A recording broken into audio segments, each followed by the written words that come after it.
It was the most surreal thing because finally when they called me up to WWE, it was November. Vince brings me in and I go to a big pay-per-view called Survivor Series. Now the wrestling fans out know what this pay-per-view is. It's November 1996. There it is. Here it is. Dude, look at that haircut. Look at you. Ray Charles cut my hair back then. I was like, wow. So this is Madison Square Garden, 22,000 people. There's Jerry the King Lawler. The guy's a legend. Here's a little bit of, watch this. There we go. Here's a double leapfrog here. Wow. Drop kick is coming up. Little punch. So even if you see that punch, it was a little shitty punch anyway. But that was Madison Square Garden, sold out. Vince McMahon tells me an hour before I go out, you're going to win the whole thing tonight. Whoa. I went, what do you mean? He goes, you're going to win the whole thing. I'm throwing you right into the fire. I'll never forget this. He said, you're either going to sink or you're going to swim. It's New York City. It's up to you.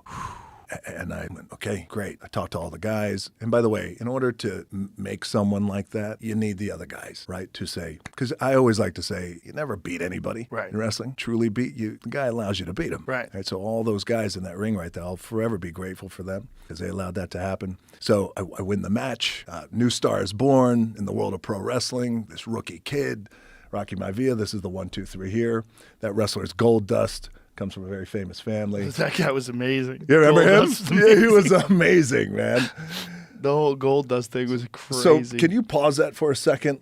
Go back to my hair. So I didn't know. Look at this. Pause. I didn't know that I went to the hair person who was backstage. I said, can you give me something that's going to make my hair like nice and like go down? And she gave me like a thing that made it frizzy. Oh. And then that's what you get, by the way. Just a haircut on your debut.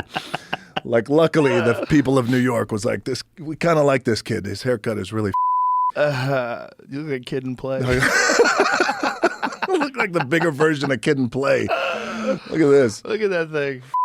That's a solid foot above your head. That's awful. Right, this time the referee's like, hey, get the out of the ring. Come on, we got a show. So go ahead. No, go ahead. Well, I was going to say, so we win this match and things are ascending. The dream is coming true. Like, this is it, man. I finally feel like this is what I was born to do. And man, it's feeling so good. Guys in the locker room, everybody taking me under their wing. There's some political bullshit that you always want to stay away from. I've always stayed away from that, but for the most part, everybody's supportive. Because even though it's a cutthroat business backstage, you still need some guys, who are going to show you the way. So I wound up becoming the youngest Intercontinental Champion, beating Triple H, or he let me beat him. Right. Fans were loving that, gravitating towards this. That guy drives a pickup truck, drinks a beer, tells everybody to go themselves.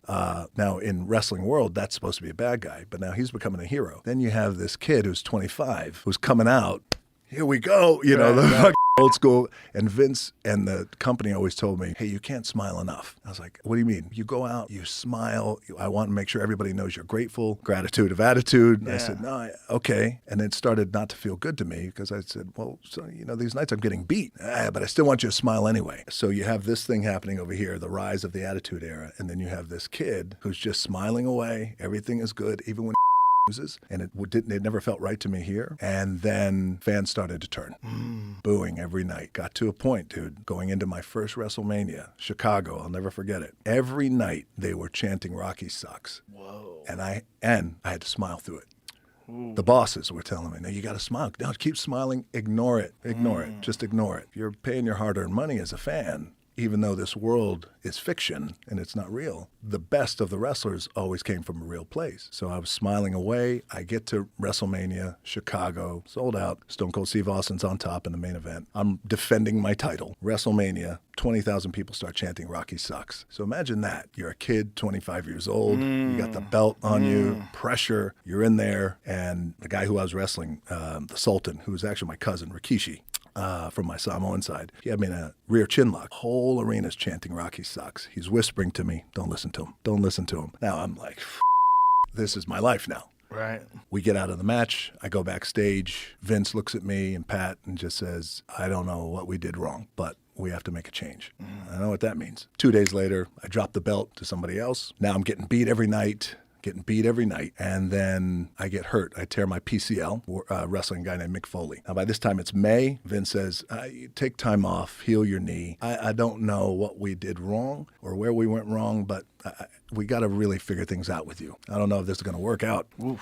Yeah, man. And this is 1997, summer of 97. Now, you'll appreciate this part. In 97, during that time, while I was still going out to LA and working out, we were crossing all the MMA guys. Pride just opened up in Japan. So I was seeing all these MMA guys going over to Pride. You remember that time, right? I think you might have been with UFC at that time, right? Yeah.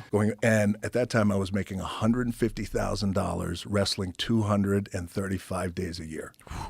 So do the math of that and how much you're making per match. We start hearing, hey, these guys over in Pride are making 250, 350, 500. And I thought then, I don't think I'm going to make it in WWE. People are booing me out of the arenas. I can't be myself. They're telling me to smile. I don't want to smile. It's not who I am. I start talking to Ken Shamrock at that time, who's wrestling with us. I run into Mark Kerr. I start talking to him. He told me a little bit about Pride. And I have this idea in my head. Maybe I should train to MMA and go to Pride and make money, real money. And then I don't have to smile. I'm sure I'm going to get up over there and knock one of my lungs loose, but maybe I could do something like that. Find the right coach and train. So I had this whole thing in my head. I was talking to my wife at that time. I said, I think that's the way to go because those guys are paying real money and these fans are booing me over here for $150,000. I get a call from Vince and he says, how's your knee? I said, it's healing up. I don't tell him about this idea after I've talked to Shamrock and Kerr and all these guys. He goes, I want to try and bring you back one time, see how it works out. I want to turn you heel. And we have a faction called the Nation of Domination, who DC loves, by the way. That was his favorite, Daniel. The Black Militant Group. He goes, I want to have you join them, and we'll see how it works out. I come in. I said, okay. I still got this MMA thought in my head. Again, I just want to make money, and I want to be myself. Right. When I get to the arena that night, I'm going to join the Nation. I went to Vince, and at that time, there was only just 2 hours of live show, Monday Night Raw. Now there's 6 hours of show on 2 different programs. So I said to Vince, hey, tonight when I go out there, could I just have 2 minutes on the microphone? And he's like, I don't know. He goes, it's live. All our time's accounted for, allocated. I said, I just need 2 minutes. He goes, why? I said, I just want to be real and just tell the fans how I feel. And I feel like I need to recalibrate things here. He said, fine. A minute, you got. Great. Get on the microphone. Now I'm walking out. They're booing me. Rocky sucks. But now I'm a heel with this heel group. I grab the microphone and I say something like, listen, I'm a lot of things, but sucks isn't one of them. And joining the Nation isn't a white thing. It's not a black thing. It's a me kicking your ass thing. And I'm going to earn this respect one way or the other. Dude, that was the most freeing thing for me in my career. It was like, you know how you have these defining moments? Even in that one little moment, I was just all this open. Saying, here I am. Now you can me, but now watch how I respond.